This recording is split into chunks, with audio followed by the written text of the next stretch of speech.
வணக்கம். என் பேரு doctor SP Nisha. நான் ஒரு ஹோமியோபதி மருத்துவர். கடந்த 2006லேருந்து ஹோமியோபதி பிராக்டிஸ் பண்றேன். இன்னைக்கு நம்ம என்ன பார்க்க போறோம்னா, சிஸ்டைட்டிஸ் அப்படின்னு ஒரு கண்டிஷன் இருக்கு. என்னன்னா, சிறுநீரக பையில நமக்கு ஒரு வலியோ, வீக்கமோ, ஒரு எரிச்சலோ வர்றதுக்கு பேர் தான் சிஸ்டைட்டிஸ் அப்படின்னு சொல்லுவோம். இத ஹோமியோபதியில எவ்வளோ நல்லா சரி பண்ண முடியும் அப்படின்ற அவேர்னஸ் வீடியோ தான் இது. என்ன மாதிரி தொந்தரவுகள் வரும் அப்படின்னு பார்த்தோம்னா, நமக்கு யூரின் போகும்போது சில பேருக்கு வலியோட அடிக்கடி வலிச்சு வலிச்சு யூரின் போற மாதிரி இருக்கு. யூரின் போய் கரெக்ட்டா அந்த யூரின் நிக்கிற ஸ்டேஜ்ல பயங்கர வலி இருக்கு, ஒரு எரிச்சல் வருது. அடிக்கடி எனக்கு யூரின் போயிட்டே இருக்கு. என்னால ஒரு யூரின் போகணும்னு நினைச்சா உடனே போயிடணும், இல்லைன்னா யூரின் லீக் ஆயிடுது. பயங்கரமா ஒரு எரிச்சல் இருக்கு, அரிப்பு இருக்கு, வலி இருக்கு. இந்த மாதிரி நிறைய ப்ராப்ளம்ஸ் ஒவ்வொருத்தரும் சொல்லுவாங்க. இது எல்லாமே பார்த்தோம்னா யூரினரி ட்ராக்ட் இன்ஃபெக்ஷன் நம்ம சொல்லுவோம் இல்லையா, அந்த யூரின் போற இடத்துல நமக்கு ஏதாவது இன்ஃபெக்ஷன் இருந்ததுன்னா இந்த மாதிரி ப்ராப்ளம்ஸ் இருக்கும். அதே மாதிரி இந்த சிறுநீரக பையில நமக்கு எதுவும் ப்ராப்ளம் இருந்தது, அந்த இடத்துல ஒரு வலி வீக்கோ இருந்ததுனாலும் இதே மாதிரி தான் சிம்டம்ஸ் இருக்கும். இதுக்கும் அதுக்கும் என்ன வித்தியாசம், இதை எப்படி கண்டுபிடிக்கணும் அப்படின்னு பார்த்தோம்னா, நம்ம அல்ட்ராசவுண்ட் ஸ்கேன் எடுத்தோம்னா நமக்கு சிறுநீரக பை கொஞ்சம் வீக்கமா இருக்கிறதோ, ஒரு கொஞ்சம் டார்ச்சரஸா இருக்கும் அந்த உள்ள. சோ அந்த மாதிரி கொஞ்சம் வீக்கம் இருக்கா, தடிமனா இருக்கா, அந்த ஸ்கேன் முடிச்சதுக்கு அப்புறமா யூரின் போயிட்டு திருப்பி ஒருக்க ஸ்கேன் பார்ப்பாங்க. அல்ட்ராசவுண்ட் பார்க்கும் போது அந்த மாதிரி ஸ்கேன் பார்க்கும்போது சில நேரம் ரெசிடுவல் யூரின் இருக்கும். அதாவது யூரின் போனதுக்கு அப்புறமே கொஞ்சம் யூரின் சிறுநீரக பையிலேயே இருக்கும். அதுக்கு பேர் போஸ்ட் வாய்ட் ரெசிடுவல் யூரின் அப்படின்னு சொல்லுவாங்க. அதாவது யூரின் போனதுக்கு அப்புறமே கொஞ்சம் அதுல ஒரு தேக்கம் இருக்கும். இந்த தேக்கத்தினால அதுல உள்ள கிருமி சீக்கிரம் சீக்கிரம் மல்டிப்ளை ஆயிட்டே இருக்கு.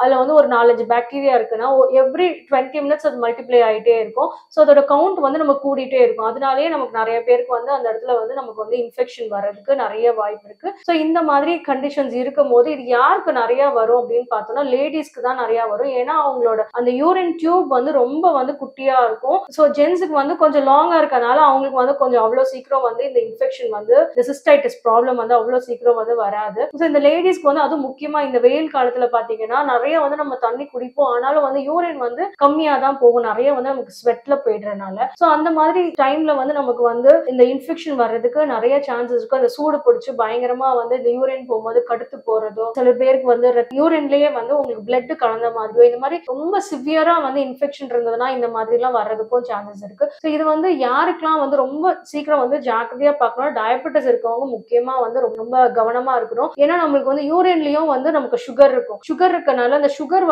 அந்த கிருமிக்கு ஈஸியா மல்டிப்ளை ஆகிறதுக்கு அதுக்கு ரொம்ப ஈஸியா இருக்கும். சோ ஈஸியா டக்கு டக்குன்னு மல்டிப்ளை ஆகிறதுனால அந்த கவுண்ட் அந்த கிருமியோட கவுண்ட் ரொம்ப ஜாஸ்தி ஆயிடும். ஆனா சில பேருக்கு பாத்தீங்கன்னா கல்ச்சர் டெஸ்டே எடுத்திருப்பாங்க. ஏர்லி மார்னிங் யூரினை எடுத்துட்டு அதை கல்ச்சர் டெஸ்ட் பண்ணுவாங்க, என்ன கிருமி இருக்கு. சில பேருக்கு அதுல கிருமியே இருக்காது, பட் ஆனாலும் அவங்களுக்கு அடிவயிறு வலி இருக்கும். அவங்களுக்கு அந்த யூரின் போகும்போது இந்த எரிச்சல், இந்த மாதிரி நான் சொன்ன எல்லா தொந்தரவுமே அவங்களுக்கு இருக்கும். இது எல்லாமே பாத்தீங்கன்னா எதனாலனா கீழே அவங்களுக்கு யூரினரி அந்த பிளாடர்ல ஏதோ ஒரு வகையில அவங்களுக்கு இன்ஃப்ளமேஷன் வந்திருக்கும். இன்ஃப்ளமேஷன் அப்படின்னா அந்த இடத்துல நமக்கு ஒரு வீக்கமோ, ஒரு செகப்பா ஒரு ரெட்னஸ் வர்றதோ, அந்த இடத்துல கொஞ்சம் தடிமனா ஆயிட்டு அந்த யூரின் போகும்போது நமக்கு எரிச்சலோட வலியோட போறதுதான் இன்ஃப்ளமேஷன் அப்படின்னு சொல்லுவோம். சில பேருக்கு கொஞ்ச நாளைக்கு மட்டும் இருக்கும். அதாவது ஒரு சீசனல் பீரியட் மாதிரி ஒரு வெயில் காலத்திலயோ ஏதோ ஒரு இன்ஃபெக்ஷனால கொஞ்ச நாளைக்கு மட்டும் சில பேருக்கு ஒரு 2-3 நாள் மட்டும் இருந்துட்டு அப்புறம் சரியாயிடும். ரொம்ப தீவிரமா ஒரு நாள் மட்டும் இருந்திருக்கும், சரியாயிடும். ரொம்ப நாளாவே சில பேருக்கு இந்த ப்ராப்ளம் இருக்கும். அதாவது எனக்கு கடந்த 3 மாசமாவே இந்த ப்ராப்ளம் இருக்கு, 1 வருஷமாவே இந்த ப்ராப்ளம் இருக்கு. ஸோ ஸ்கேன் ரிப்போர்ட்ஸ்ல எல்லாமே பார்த்தோம்னா கிளீனா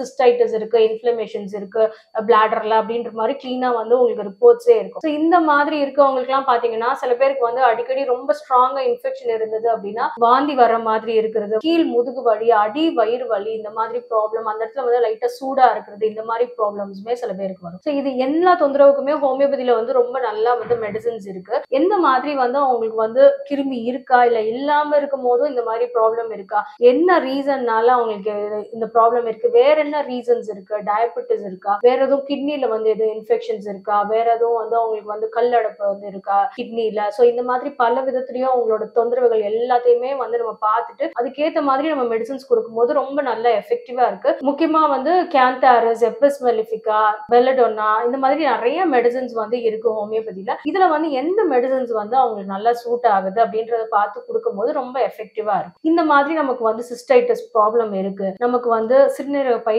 வீக்கமா இருக்கு அப்படின்னா என்னென்ன சாப்பாடு உணவு முறைகள்ல நம்ம அவாய்ட் பண்ணணும் அப்படின்றத பார்க்கலாம். முக்கியமா சோடா குடிக்கிறது, காஃபி, டீ குடிக்கிறது, இதெல்லாம் அவாய்ட் பண்ணணும். ரொம்ப காரமா உள்ளது, ரொம்ப புளிப்பா உள்ளது, இந்த மாதிரி சாப்பாட்டு வகைகளையும் நம்ம கம்ப்ளீட்டா கொஞ்சம் அவாய்ட் பண்ணோம்னா இந்த தொந்தரவு நம்ம கொஞ்சம் கம்மியாகும் இயற்கையா. ஃபுட் ஐட்டம் மட்டுமே நமக்கு பத்தாது. ஸோ இயற்கை முறையான ஹோமியோபதி மருந்தை வந்து நம்ம எடுத்துக்கிட்டோம் அப்படின்னா இதுல வந்து உங்களுக்கு சைட் எஃபெக்ட்ஸே கிடையாது. கம்ப்ளீட்டா இயற்கை மருத்துவம் தான் இது நமக்கு. ஸோ அதனால இது வந்து நேச்சுரல் சப்ஸ்டன்ஸ் தான் இதுல யூஸ் பண்ற மெடிசன்ஸ் எல்லாமே முக்காவாசி வந்து பிளான்ட் ஆரிஜின் தான். அதனால நமக்கு எந்த விதத்துலயும் நமக்கு சைட் எஃபெக்ட்ஸே கிடையாது. இதுல வந்து அதே மாதிரி உணவு கட்டுப்பாடு பத்தியமும் கிடையாது. ஹோமியோபதி மருந்து எடுத்துக்கும் போது சிஸ்டைட்டிஸ் பொறுத்த வரைக்கும் குழந்தைங்களுக்கும் வரும். ரொம்ப வந்து மிடில் ஏஜ் எந்த குரூப் உள்ள பீப்புளுக்குனாலும் இந்த ப்ராப்ளம்ஸ் வந்து வரும். எந்த ஏஜ் குரூப்பா இருந்தாலும் ஹோமியோபதி வந்து தாராளமா எடுத்துக்கலாம். எந்த சைடு எஃபெக்ட்ஸுமே கிடையாது. ஸோ இது ரிலேட்டடா உங்களுக்கு எதுவும் டவுட்ஸ் இருந்ததுன்னா நீங்க கமெண்ட் செக்ஷன்ல கொடுங்க, நான் ரிப்ளை பண்றேன். நன்றி, வணக்கம்.